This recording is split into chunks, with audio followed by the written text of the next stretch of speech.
Agar siz pensiyani bank kartasiga olsangiz yoki oilangizda ota-onangiz, buvingiz, bobongiz pensiyasini kartaga olayotgan bo'lsa, bugungi ma'lumotni albatta oxirigacha eshiting. Chunki bu masala bevosita pulingizga. Pensiya o'z vaqtida tushishiga, kartada bloklanib qolmasligiga, ortiqcha ushlab qolishlar bo'lmasligiga va firibgarlardan himoyalanishga tegishli. Men bugun oddiy tilda, lekin mutaxassis sifatida buni batafsil tushuntirib beraman.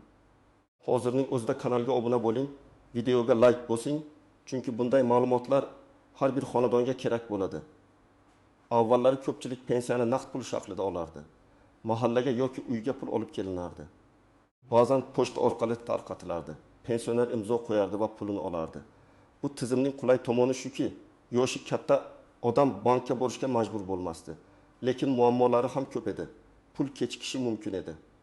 Pensioner uyda bo'lmasa qayta kelish kerak bo'lardi. Ayrim hollarda pulni boshqa birov olib qo'yishi, noto'g'ri hisob-kitob bo'lishi, navbat tushunmovchilik va ishonchsizlik paydo bo'lishi mumkin edi. Hozir esa pensiyani bank kartasiga olish keng tarqaldi.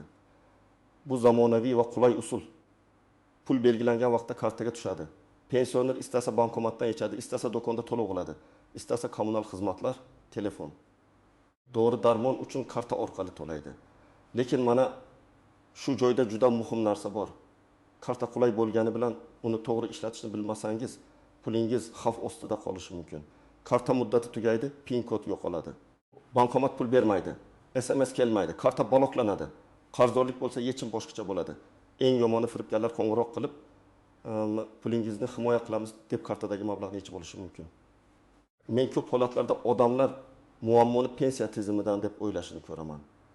Aslida esa muammo ko'pincha kartaning muddati, bankdagi ma'lumotlar, telefon raqami, shaxsni tasdiqlash, ishonchnoma, meros, qarzdorlik yoki texnik uzilishlar bilan bog'liq bo'ladi.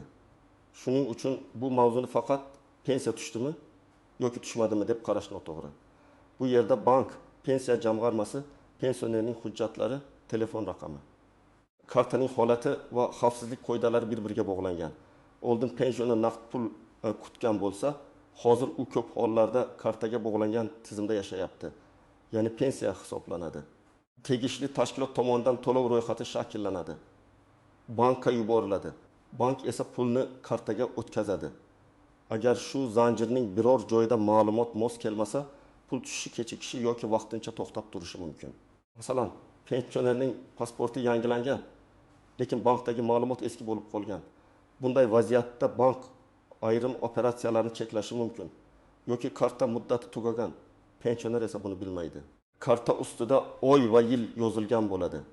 Masalan, mil takish 5 bo'lsa, karta 2025 yil avgust oyining oxirigacha amal qiladi.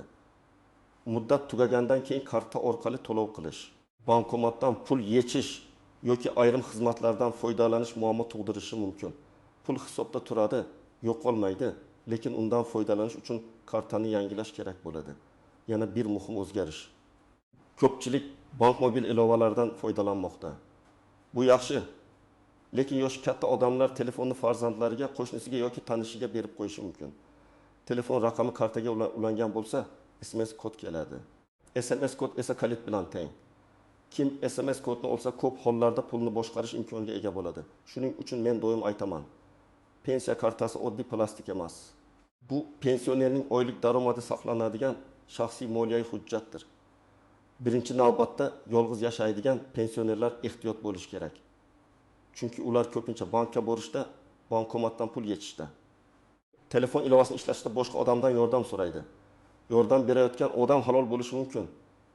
Lekin baribir karta raqami, amal qilish muddati, SMS kod, PIN kod begona odam qo'liga tushmasligi kerak. Men oddiy misol keltiraman. Bu bankomatdan 1 million 200 ming so'm pensiyasini yechmoqchi bo'ladi. Qo'shnisidan yordam so'raydi. Qo'shni PIN kodni ayting, men yechib beraman deydi.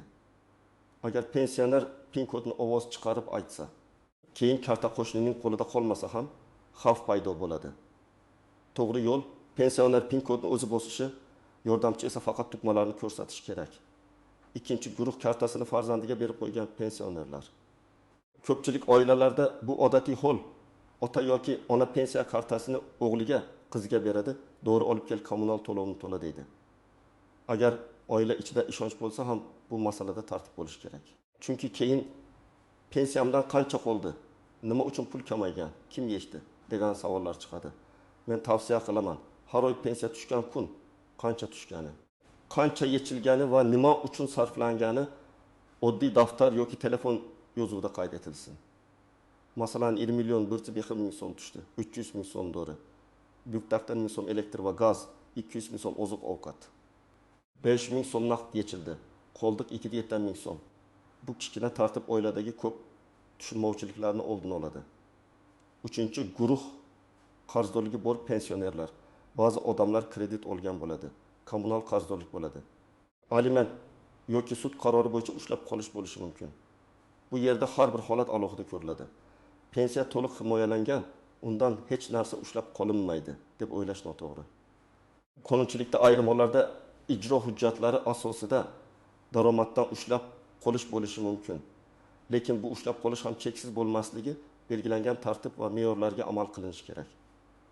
Agar sizning pensiyangizdan kutilmagan summa yechilgan bo'lsa, darhol bankdan hisob varaq harakati haqida ma'lumot oling va qaysi asosda yechilganini aniqlang. Faqat bank pulimni olib qo'ydi deb o'ylab o'tirmang. Hujjatli izoh talab qiling. 4-guruh nogironligi bo'lgan shaxslar va parvarishga muhtoj pensionerlar. Bunday odamlar ko'pincha shaxsan bankka bora olmaydi. Ular uchun ishonchnoma, vakillik, uyga xizmat ko'rsatish yoki bankning alohida tartiblari muhim bo'lishi mumkin. Lekin ishonchnoma ham juda ehtiyotkorlik bilan berilishi kerak. Ishonchnoma berganingiz odam kartadan pul yechish hujjat olish, ayrim amallarni bajarish huquqiga ega bo'lishi mumkin. Shuning uchun uni faqat to'liq ishonadigan mas'uliyatli odamga bering va hujjat matnini tushunmasdan imzo qo'ymang. Agar sizning kartangiz amal qilish muddatida bo'lsa, bankdagi telefon raqamingiz o'zingizniki bo'lsa, PIN kodingizni hech kim bilmasa, pensiya har oy o'z vaqtida tushayotgan bo'lsa, ilovada yoki SMS orqali nazorat qilib tursangiz, ortiqcha xavotirga hojat yo'q. Lekin xavotir yo'q degani e'tiborsiz bo'lish mumkin degani emas. Har oy kamida bir marta kartangizdagi qoldiqni tekshiring. Karta muddati tugashiga 52 oy qolganda bankka murojaat qiling. Telefon raqamingiz almashsa, bankka borib yangi raqamni rasmiy ulang. Bu ishlar oddiy ko'rinadi, lekin ko'p muammoning oldini oladi. Misol uchun bir pensioner har oy 20 milyon 900 ming so'm pensiya oladi. U kartani faqat bankomatdan yechish uchun ishlatadi. Kartaning muddati dekabrda tugaydi, lekin u fevralgacha bilmay yuradi. Yanvar pensiyasi hisobga tushgan, fevral pensiyasi ham tushgan, lekin karta ishlamayapti. U pensiyam to'xtab qoldi deb vahimaga tushadi. Aslida pul yo'qolmagan, faqat karta yangilanishi kerak. Agar u muddatni oldindan tekshirganida dekabrdayoq yangi karta olib muammosi davom etardi. Yana bir misol, pensionerning telefon raqami oldin o'g'lining nomida bo'lgan. Keyin o'g'li boshqa raqamga o'tgan, eski raqam ishlatilmay qolgan. Bank tizimida esa o'sha eski raqam turibdi. Bir kun pensioner ilovaga kira olmaydi yoki SMS xabar kelmaydi. Bunday holatda bank sizning raqamingiz tasdiqlanmagan deyishi mumkin. Shuning uchun karta bilan bog'langan telefon raqam albatta faol, doimiy va nazorat ostida bo'lishi kerak. Endi ko'pchilik bilmaydigan nozik masalalarni aytaman. Birinchisi, karta yo'qolsa, pul ham yo'qoldi degani emas. Karta bu hisobga kirish vositasi.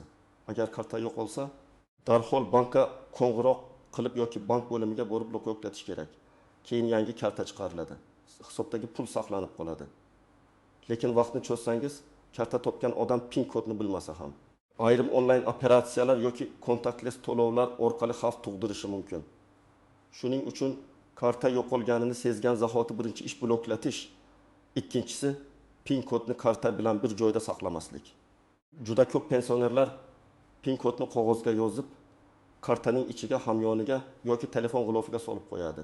Bu eng katta xatolardan biri. Agar hamyon yo'qolsa, karta ham PIN kod ham birga ketadi. Bu xuddi uyingiz kalitini manzilingiz yozilgan qog'oz bilan birga yo'qotgandek gap. PIN kodni yodlab oling. Agar yodlash qiyin bo'lsa, uni hech kim tushunmaydigan usulda alohida joyda saqlang, lekin kartaning yonida emas. Uchinchisi, bank xodimi hech qachon sizdan SMS kod yoki PIN kod so'ramaydi. Firibgarlar odatda shunday deydi: "Men bankdanman, kartangiz bloklanadi, pensiyangiz qaytib ketadi. Hozir kodni ayting, himoya qilamiz." Men aniq aytaman. Bunday qo'ng'iroq firibgarlik belgisi. Bank xodimi sizning karta raqamingizni, PIN kodingizni SMS kodingizni so'rab pulingizni himoya qilmaydi. Aksincha haqiqiy himoya shuki, siz hech kimga kod aytmaysiz. Agar shubhali qo'ng'iroq bo'lsa, suhbatni to'xtating. Kartangiz orqasidagi rasmiy bank raqamiga o'zingiz qo'ng'iroq qiling. 4-si, karta orqali pensiya olayotgan odam vafot etsa, kartadagi pulni oila a'zolari o'zicha yechib olishi to'g'ri emas. Bu juda nozik huquqiy masala. Vafot etgan shaxsning mablag'i meros tartibida hal qilinadi. Oila a'zolari bank va tegishli tashkilotlarga qonuniy hujjatlar bilan murojaat qilishi kerak. Ba'zi odamlar pin kodni bilaman, pulni yechib olay deb o'ylaydi. Bu keyinchalik jiddiy nizoga sabab bo'lishi mumkin. Ayniqsa merosxo'rlar bir nechta bo'lsa, bunday harakat katta muammo chiqaradi. 5-si, pensioner boshqa hududga ko'chib o'tsa yoki yashash joyi o'zgarsa, bu ma'lumotlarni yangilash kerak bo'lishi mumkin. Pensiya to'lovlari, bank xizmatlari va ayrim ijtimoiy ma'lumotlar yashash manzili bilan bog'liq bo'lishi mumkin. Masalan, odam Toshkent viloyatidan Samarqandga ko'chdi, lekin hujjatlarida eski manzil turibdi. Bankda eski raqam, pensiya bo'limida eski ma'lumot. Keyin biror tekshiruv yoki qayta tasdiqlash kerak bo'lsa, chaqiruv eski joyga ketadi, odam xabarsiz qoladi. Shuning uchun manzil, pasport, telefon, familiya o'zgarishi bo'lsa, tegishli idoralarga xabar berish foydali. 6-si, pensiya kartasi orqali kredit bo'lib to'lash yoki avtomatik to'lovlarga ehtiyot bo'lish kerak. Ayrim pensionerlar farzandining telefonida ilova ochilganini bilmaydi. Karta ulangan bo'ladi. Keyin har oy qayergadir pul yechiladi. Masalan, internet xizmati, obuna, kredit to'lovi qarindoshning onlayn xarid kartaga bog'langan bo'lishi mumkin. Har oy 30 ming, 20 ming, 5 ming so'm uncha katta ko'rinmaydi. Lekin yil oxirida 600 ming yoki 1 million so'mdan oshib ketadi. Shuning uchun bankdan hisobvaraq ko'chirmasini olib, qaysi joylarga pul ketayotganini tekshirish kerak. Agar pensiya odatda oyning ma'lum sanasida tushib, bu safar tushmasa, avval vahima qilmang. 1-qadam. Kartadagi qoldiqni tekshiring. Ba'zan SSS kelmaydi, lekin pul tushgan bo'ladi. SSS xizmatida nosozlik bo'lishi mumkin. Telefon xotirasi to'lgan bo'lishi mumkin. Raqam faol bo'lmasligi mumkin. Bankomat, bank ilovasi yoki bank bo'limi orqali qoldiqni aniqlang. 2-qadam. Bankdan so'rang, hisobga tushum bo'lganmi yoki yo'qmi? Agar bank tushum kelmagan desa, demak masala to'lov yuboruvchi tomonda bo'lishi mumkin. Agar bank pul tushgan, lekin ushlab qolingan yoki boshqa operatsiya bo'lgan desa, ko'chirma oling va sababini ko'ring. Har bir operatsiyaning sanasi, summasi va izohi bo'ladi. 3-qadam. Pensiya bo'limi yoki tegishli ijtimoiy jamg'arma bo'limiga murojaat qiling. O'zingiz bilan shaxsni tasdiqlovchi hujjat, pensiya guvohnomasi bo'lsa, u bank karta ma'lumotlari, telefon raqam va muammoni tushuntiruvchi ariza olib boring. Arizada oddiy qilib yozing. Men falonchi, falon sanadan pensiya olaman. Falon oy uchun pensiya kartamga kelmadi yoki to'lib kelmadi. Sababini aniqlab, yozma tushuntirish berishingizni so'rayman. Yozma murojaatning foydasi shuki, sizga og'zaki emas, rasmiy javob berish majburiyati paydo bo'ladi. 4-qadam, agar pul kamayib tushgan bo'lsa, sababini raqam bilan tekshiring. Masalan, odatda 1 million 600 ming so'm tushardi. Bu oy 1 million 100 ming so'm tushdi. Darhol meni aldashdi demang. Balki oldingi ortiqcha to'lov qayta hisoblangandir. Ijro hujjati bo'yicha ushlab qolish bo'lgandir. Bank komissiyasi emas, boshqa majburiyat bo'lishi mumkin. Lekin har qanday holatda ham sababini bilishga haqlisiz. Og'zaki shunaqa bo'ldi degan javob bilan cheklanib qolmang. Endi aniq nima qilish kerakligini birma-bir aytaman. 1. Bugunoq kartangizning amal qilish muddatini tekshiring. Karta yuzasida oy va yil yozilgan. Agar muddat tugashiga 1-2 oy qolgan bo'lsa, bankingizga boring va kartani yangilash tartibini so'rang. Ayrim banklar yangi kartani oldindan chiqarib beradi. Ayrimlarida arz kerak bo'ladi. Karta yangilanganda pensiya tushadigan hisob o'zgarmaydimi yoki yangi karta raqamini tegishli joyga berish kerakmi? Buni aniq so'rang. 2. Bankdagi telefon raqamingizni tekshiring. Bu raqam hozir ishlayaptimi? SIM karta kimning nomida, SMS sizga keladimi? Ilova shu raqamga ulanganmi? Shularni aniqlang. Agar raqam o'zgargan bo'lsa, bankka pasport bilan borib yangilang. Telefon raqamini yangilashni telefon orqali aytib qo'yish yetarli bo'lmasligi mumkin. Ko'pincha shaxsni tasdiqlash talab qilinadi. 3. PIN kodni hech kimga aytmang. Farzandingizga ham, bank xodimiga ham, qo'shniga ham, telefon qilgan odamga ham. Agar farzandingiz pul yechib berishi kerak bo'lsa, imkon bo'lsa o'zingiz yonida bo'ling. Agar sog'ligingiz sababli bora olmasangiz, qonuniy ishonchnoma yoki bankning vakillik tartibini so'rang. Og'zaki kelishuv yaxshi, lekin moliyaviy masalada hujjatli tartib yanada xavfsiz. 4. Har oy hisob harakatini tekshiring. Buni bank ilovasi, SMS, bankomat mini cheki yoki bank bo'limidan ko'chirma olish orqali qilish mumkin. Ayniqsa pensiya miqdori katta bo'lmasa ham 20 ming, 50 ming so'mlik noma'lum yechimlar bor yo'qligini ko'ring. Agar tushunarsiz operatsiya ko'rsangiz, o'sha kunning o'zida bankka murojaat qiling. Vaqt o'tib ketgan sari isbotlash qiyinlashadi. 5. Kartani internetdagi har qanday saytga kiritmang. Yordam puli chiqdi. Pensionerlarga qo'shimcha to'lov, kartangizni tasdiqlang. Davlatdan kompensatsiya degan havolalar ko'p uchraydi. Ularning ko'pi firibgarlik bo'lishi mumkin. Haqiqiy davlat to'lovlari odatda rasmiy idoralar orqali e'lon qilinadi. Noma'lum havola orqali karta ma'lumotlarini kiritish so'ralmaydi. Agar shubhangiz bo'lsa, mahalla, bank yoki tegishli rasmiy tashkilotdan tekshiring. 6. Karta yo'qolsa yoki telefoningiz o'g'irlansa, darhol bankka qo'ng'iroq qiling. Telefon yo'qolishi ham xavfli, chunki unda bank ilovasi, SMS, karta rasmlari bo'lishi mumkin. Bank ilovasiga parol qo'ying. Telefoningizga ekran qulfi qo'ying. Parol sifatida tug'ilgan sana, 1001, 1234 kabi oson raqamlarni qo'ymang. Bunday parollarni firibgarlar birinchi bo'lib sinaydi. 7. Agar pensioner o'zi harakatlana olmasa, oilada bir mas'ul odam belgilang. Lekin u odam har oy pensionerga hisobot bersin. Bu ishonchsizlik emas, bu tartib. Pensionerning puli uning shaxsiy mulki. Hatto u ota-onangiz bo'lsa ham. Uning pensiyasini ishlatishda roziligi va ehtiyoji birinchi o'rinda turadi. Dori-darmon, oziq-ovqat, kommunal to'lov, parvarish xarajatlari ochiq yozib borilsa hamma uchun tinch bo'ladi. 8. Ariza yozishni o'rganing. Bankka yoki pensiya bo'limiga borganingizda faqat og'zaki gaplashib qaytmang. Muammo hal bo'lmasa, yozma ariza qoldiring. Arizada ism, familiya, pasport ma'lumoti, telefon raqam, muammo sananasi, summa, karta yoki hisobga oid oxirgi raqamlar talabingiz aniq yozilsin. Masalan, falon sanada kartamdan 2 ming so'm yechilgan. Men bu operatsiyani amalga oshirmaganman. Tekshirib yozma javob berishingizni so'rayman. Arizaning qabul qilingan nusxasi yoki ro'yxat raqamini oling. 9. Pensiya miqdori o'zgarsa, sababini tekshiring. Pensiya indeksatsiya qilinishi, qayta hisoblanishi, qo'shimcha to'lovlar qo'shilishi yoki ayrim ushlab qolishlar bo'lishi mumkin. Hech qachon taxmin bilan yurib qolmang. Bugun 100 ming so'm farq kichik ko'rinishi mumkin, lekin bir necha oyda katta summaga aylanadi. Har bir pensioner o'z pensiyasi qanday hisoblanayotganini so'rashga haqli. 10. Bank tanlashda faqat qaysi bank yaqin degan mezonga qarab qolmang. Bankomatlari ko'pmi, navbati qanday, ilovasi qulaymi? Javob markazi javob beradimi? Karta yangilash osonmi? Komissiyalar bormi? Pensionerlar bilan ishlash tartibi qanday? Shularni ham so'rang. Agar pensioner qishloqda yashasa, eng yaqin bankomat 20 kilometr uzoqda bo'lsa, karta borligi amalda qulaylik bermasligi mumkin. Shunda naqd yechish, vakil orqali olish yoki boshqa bank imkoniyatlarini ko'rib chiqish kerak. Bir vaziyatni tasavvur qiling. Otaxon har oy 1 million 300 ming so'm pensiya oladi. Karta o'g'lida turadi. O'g'il har oy pul yechadi, otaga 800 ming so'm beradi, qolgani to'lovlarga ketdi deydi. 3 oy o'tib, otaxon qarasa doriga pul yetmayapti.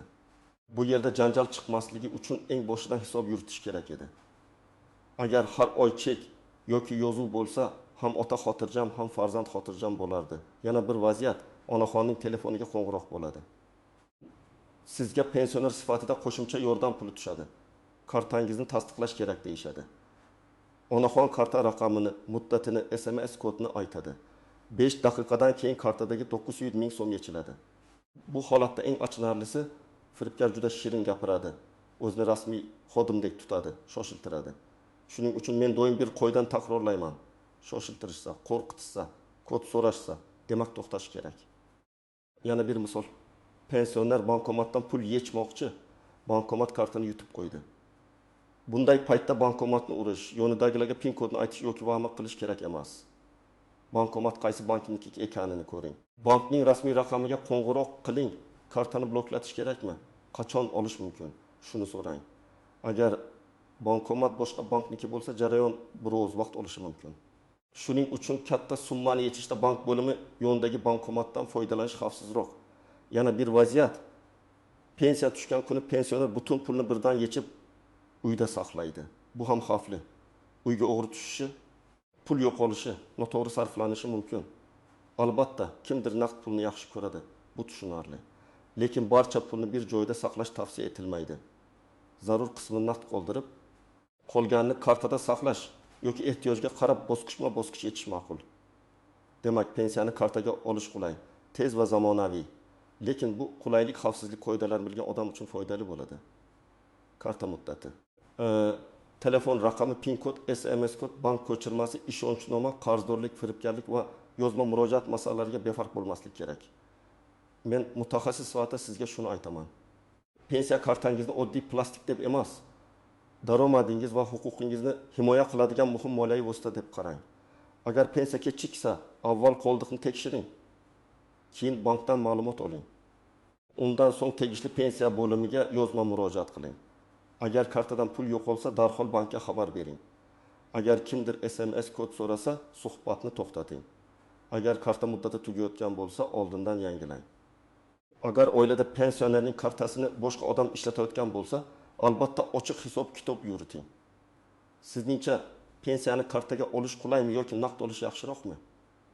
O'zingiz-ku, yaqinlaringiz bu borada qanday muammoga duch kelgansiz? Fikringizni izohlarda yozib qoldiring.